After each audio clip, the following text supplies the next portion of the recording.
Merci d'être sur la télévision là-bas et pour suivre le journal de ce jour, lundi 25 mars 2019. Mesdames et messieurs, bonsoir et bienvenue à tous.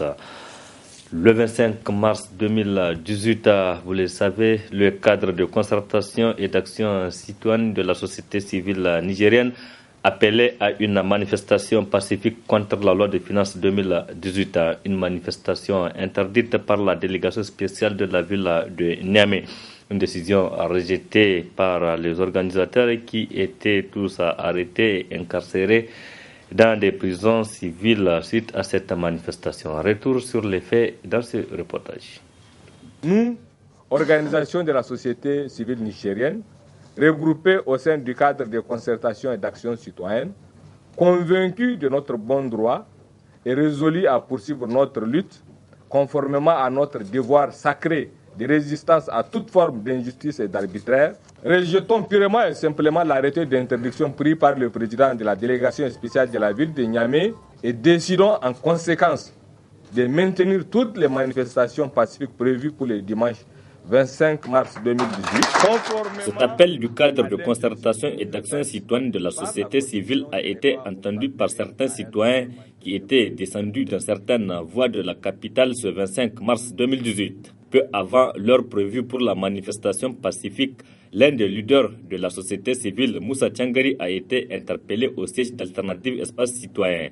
Quelques heures plus tard, dans la soirée, Ali Idrissa et plusieurs autres acteurs de la société civile ont été également enlevés au siège du MPCR par les éléments de la police nationale. On est enlevés par le gouvernement de Youssoufou. Nous sommes les otages de Youssoufou. La marche qu'on n'a pas eu.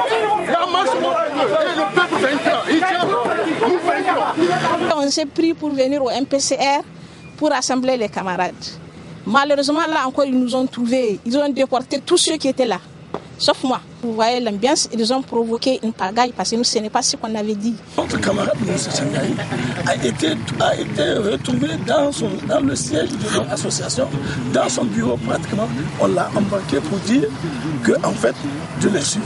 Pourquoi? C'est pas pourquoi. Tout à l'heure aussi la même chose. Le camarade Ali Idriss qui est venu dans nos locaux et en attendant que moi j'y arrive, et il a été retrouvé à l'endroit, à l'intérieur de nos locaux, pour être dans la position d'être enlevé par la police. On ne sait pas exactement qu'est-ce qui se passe dans tous les cas. Et nous, ce que nous avons dit, et on a dit aux gens de venir pour une manifestation pacifique. Juste quelques minutes après cette intervention, Nuhu Mamadou Arzika a subi le même sort que Ali Idrissa et Moussa Tchangari. Il a été aussi arrêté au crépuscule.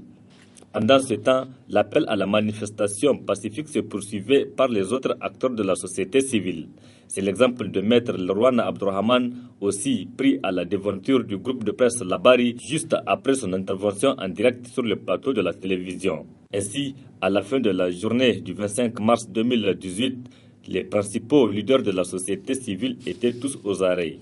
Moussa Tchangari, Ali Idrissa, Nuhu Mamadou Arzika, Maître Lerwana et plusieurs autres manifestants, avant d'être placés par la suite à mandat de dépôt dans les prisons civiles de la région de Tillabéri. Moussa Tchangari est gardé à Walam, Nuhu Mamadou Arzika à Tillabéri, Ali Idrissa a séjourné à Filengue et Maître Lerwana Abdourahman à Daïkaina. Ce qui marque ainsi le début de long feuilleton judiciaire. Les détenus ont passé entre 4 à 6 mois de prison. Plusieurs mois entre les 4 murs de prison pour leur détermination à combattre la loi de finances 2018. De comparution en comparution devant le juge, il a fallu le 24 juillet 2019 pour que la justice nigérienne libère les détenus qui ont été chaleureusement accueillis en euros par la population.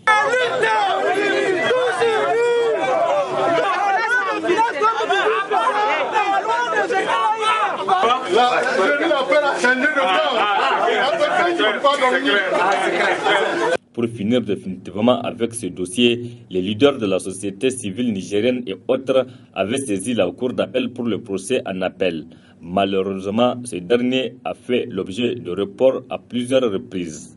Il est finalement prévu pour se tenir le 13 mai prochain. En attendant, après plusieurs mois de réflexion, le cadre de concertation et d'action citoyenne de la société civile a repris les journées d'action citoyenne avec une première manifestation le 16 mars dernier ici à Niamey. Une autre est annoncée pour le 14 avril 2019. Un des acteurs de la société civile arrêté le 25 mars 2018, Nuhu Mamadou Arzika, se rappelle encore de ce moment avec amertume. On l'écoute.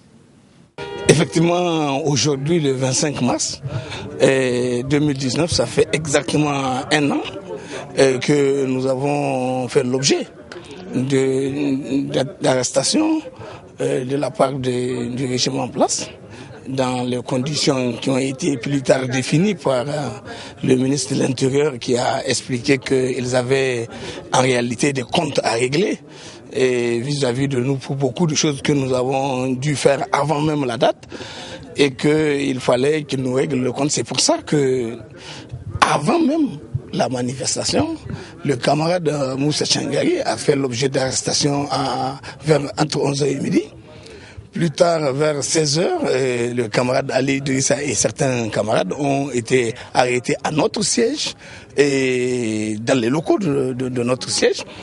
Et moi, j'ai été arrêté un peu plus tard, vers 19h30, 20h, et dans le cabinet de notre avocat, et que nous avons été pour voir et lui expliquer la situation de nos camarades déjà arrêtés. Ils nous ont arrêtés ainsi de façon totalement illégale. Et plus tard, donc, on nous a envoyés devant le juge d'instruction qui nous a placés en détention et pratiquement où on est venu à nous retrouver pendant 4 mois en détention illégale. Et d'autres camarades ont même fini par se retrouver aussi condamnés à 1 an d'emprisonnement ferme. Et nous avons donc estimé que depuis le jour-là, ce régime-là est un régime gangster. C'est un régime qui ne respecte pas du tout la loi. Il s'en fout de la Constitution, il s'en fout de la légalité. Ce qui l'intéresse, ce sont ses désidératants. S'il a une préoccupation du moment, alors il s'en fout, il ne s'embarrasse pas de savoir si c'est légal ou pas. Direction à présent la région de Difa, où la situation sécuritaire se dégrade de plus en plus, notamment ces dernières 72 heures, plusieurs villages ont été attaqués, plusieurs personnes tuées et plusieurs autres emportées.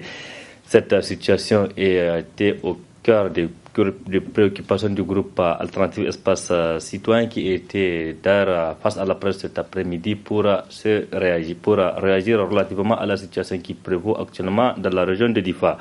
Le résumé de cette sortie médiatique avec Adam Soumana et Sadou Doumi.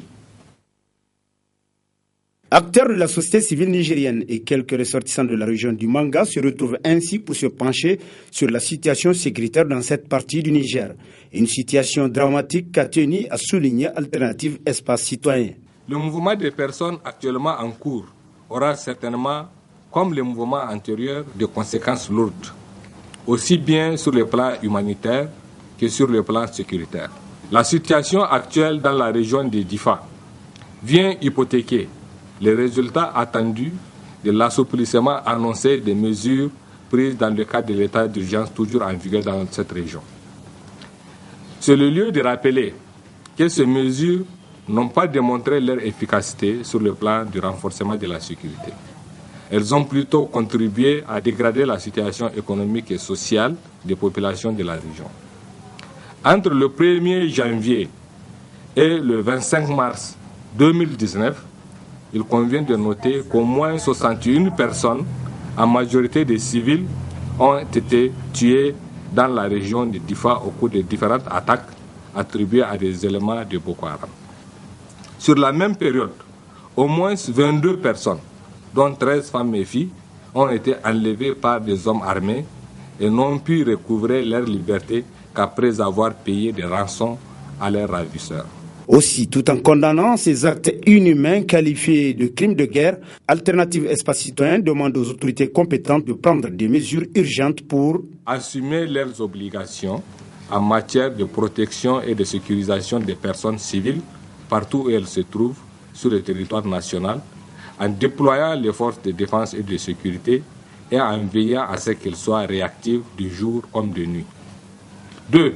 Mettre en place un dispositif adéquat de transport, d'accueil, d'installation et d'accompagnement des populations désirant quitter leur village et sites, ainsi qu'un dispositif de protection pour ceux et celles désirant rester encore sur place. Par ailleurs, Alternative Espace Citoyen appelle tous les acteurs de la société civile, les défenseurs des droits humains, y compris la Commission nationale des droits de l'homme, à accorder une attention soutenue à la situation en cours dans la région de Difa et de veiller comme ils le peuvent à ce que la situation présente ne donne lieu à des violations des droits humains sous quelque prétexte que ce soit. Cette sortie médiatique a été également l'occasion pour Alternative Espace Citoyen de dénoncer la situation que vit le peuple frère malien en général et la communauté Peul de ce pays voisin en particulier. Actualité politique à présent, et c'est pour parler du congrès ordinaire du Mouvement national pour la société de développement MNSD Nassara qui s'était tenu le week-end dernier à Tawa. Il a procédé à l'élection du président du parti et c'est le sortant El Hadj Asseni Oumarou qui a été reconduit. L'autre candidat à ce poste, Issoufou Tamboura, a vu sa candidature rejetée. Il a tenu à réagir en exclusivité sur la télévision Labari. Précision dans ce reportage signé Hamza Sakou et Halidou Bourema.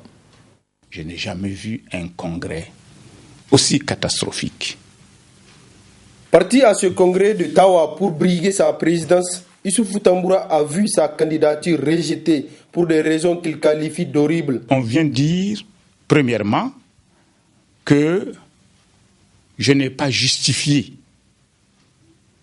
d'être à jour de mes cotisations. Deuxièmement, de n'avoir pas justifié mon ancienneté au MNSD.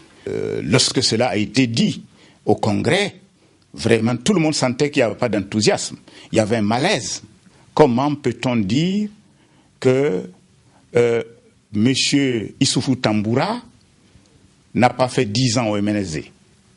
Comment peut-on dire que pour des questions de cotisation que j'ai réglées, c'était faux, tout le monde savait que c'était du faux. C'était tout simplement pour rejeter ma candidature. Et puis, c'est un peu honteux.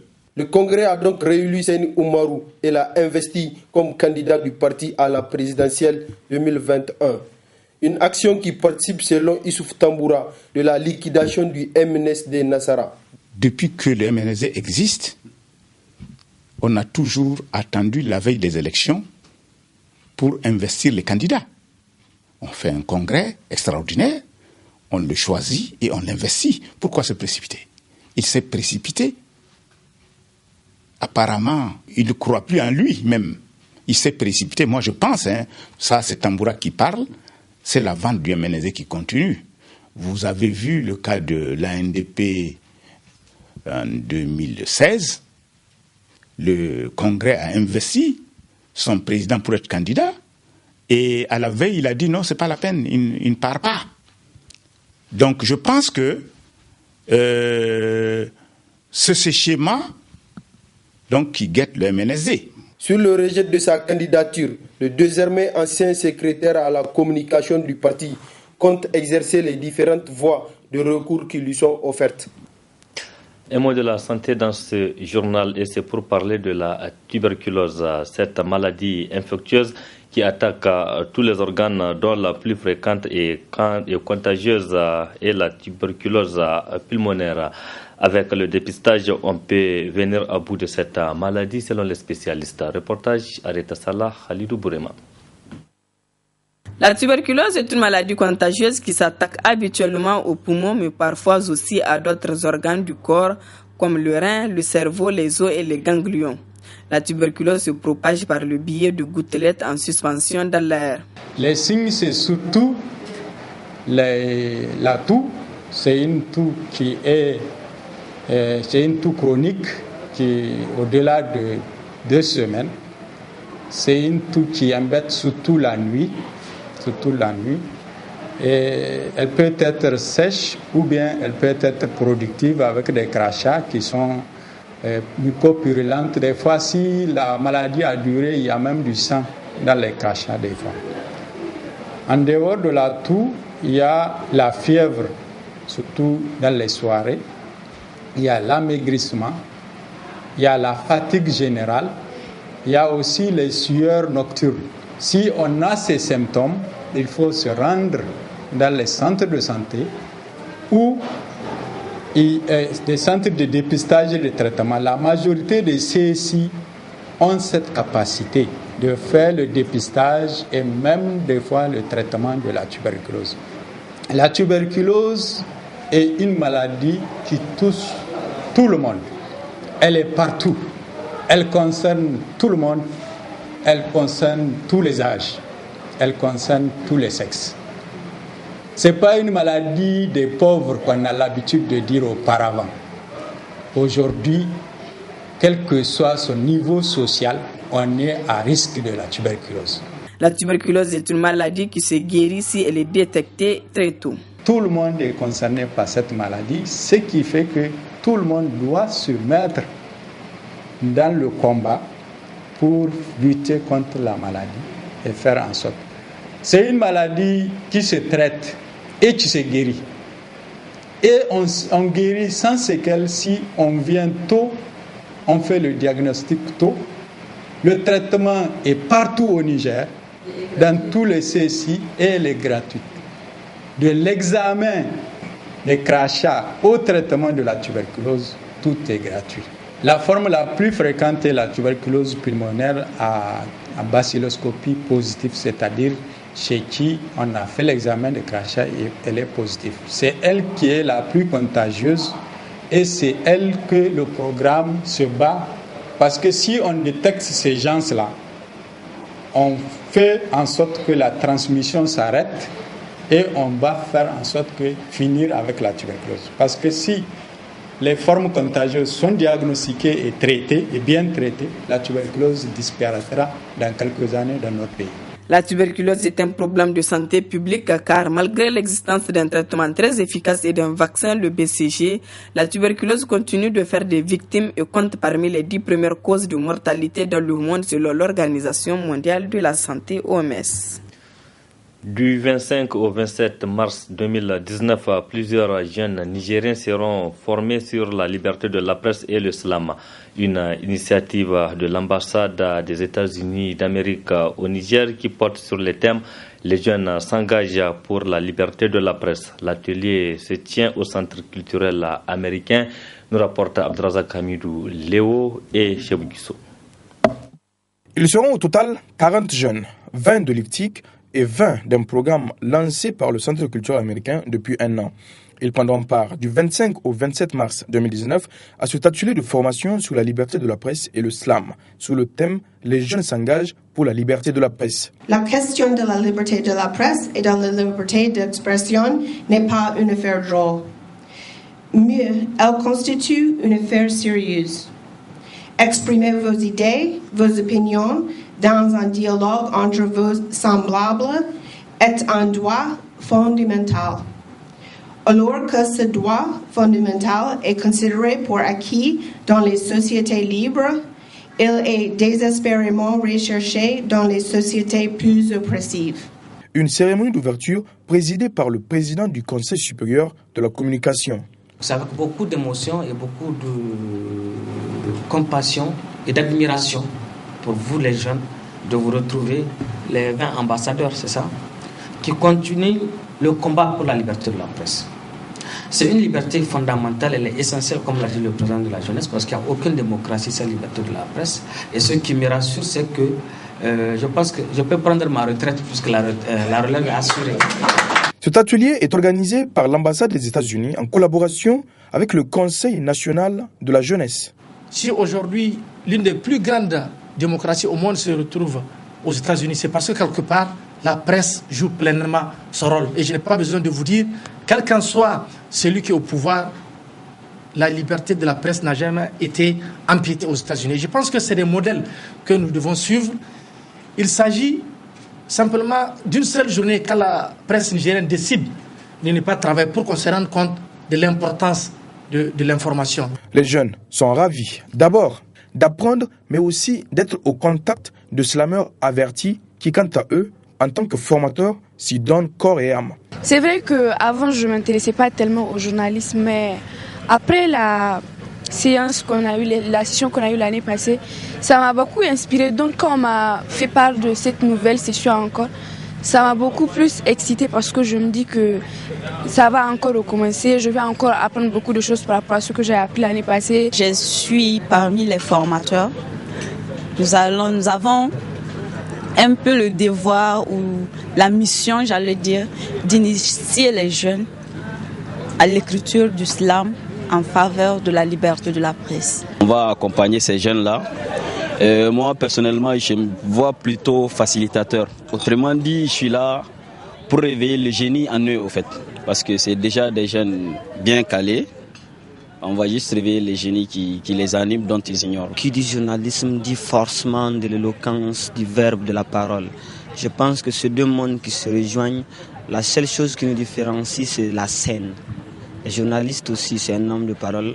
C'est un homme qui manie les mots et qui doit forcément éblouir, si je peux dire, des téléspectateurs. Et pour cela, il faut forcément qu'il soit outillé de certaines techniques de l'art oratoire. Cet atelier permettra sans nul doute d'initier comme ça se doit ces jeunes à la pratique du slam et d'en savoir un peu plus sur la liberté de la presse. Les travaux de la session ordinaire du mois de mars du Conseil supérieur de la communication CSC ont débuté ce lundi dans les locaux de l'institution. Du 25 au 29 mars 2019, les conseillers vont examiner plusieurs points qui sont inscrits à l'ordre du jour de cette session, nous précisent Assama Ousseidou et Sadou Doumi. 8 points sont inscrits à l'ordre du jour de la présente session ordinaire au titre du mois de mars 2019 du Conseil supérieur de la communication CSC, la 3e de cette année. Examen et adoption du procès verbal de la session ordinaire du mois de février 2019. Information sur le CSC. Examen et adoption du rapport public 2018 du CSC. Examen et adoption des travaux du Conseil de publicité sur l'accès équitable de la presse privée au marché publicitaire. Examen et adoption des travaux de commission. Examen de la demande d'autorisation d'un service de radiodiffusion. Rapport de suivi des médias audiovisuels à Niamey. Et enfin, questions diverses. Parmi ces points cités, cette session se penchera sur les travaux du Conseil de publicité sur l'accès équitable de la presse privée au marché publicitaire, surtout de l'État et de ses démembrements. Le décret numéro 2017-052/PRN/MC du 25 janvier 2017, régissant la publicité par voie de presse, définit les règles relatives à la forme et au contenu des messages publicitaires. Il donne mandat au CC de veiller au contrôle du contenu et des modalités de programmation des émissions de publicité par voie de presse conformément aux lois et règlements de la République. À cet effet, il est créé auprès du Conseil supérieur de la communication un organe consultatif dénommé Conseil de publicité, chargé entre autres d'émettre des avis sur la réglementation de la publicité par voie de presse, sur tous les projets de texte à caractère législatif et réglementaire relatifs au secteur de la publicité par voie de presse, de dresser des rapports périodiques sur le respect de la déontologie professionnelle et de la réglementation en matière de la publicité par voie de presse, de proposer au CC les modalités d'accès au marché publicitaire, de veiller au respect de l'accès équitable et effectif de la presse privée aux activités publicitaires de l'État et de ses démembrements, de proposer au CSC des mesures en vue d'un développement harmonieux du secteur de la publicité par voie de presse. C'est donc conformément à son attribution de proposer au CSC les modalités d'accès au marché publicitaire que le Conseil de publicité a proposé à notre attention un rapport de ses travaux sur l'accès équitable de la presse privée au marché publicitaire. L'examen et l'adoption de ce texte sont attendus par les promoteurs des médias dans le cadre du processus de la mise en œuvre de la convention collective interprofessionnelle qui prévoit une amélioration substantielle des conditions de vie et de travail des agents des médias. Point final de cette édition. Merci à vous de l'avoir suivi. Restez en compagnie du programme de la télévision Labari. Au revoir, excellente nuit à toutes et à tous et bon début de semaine.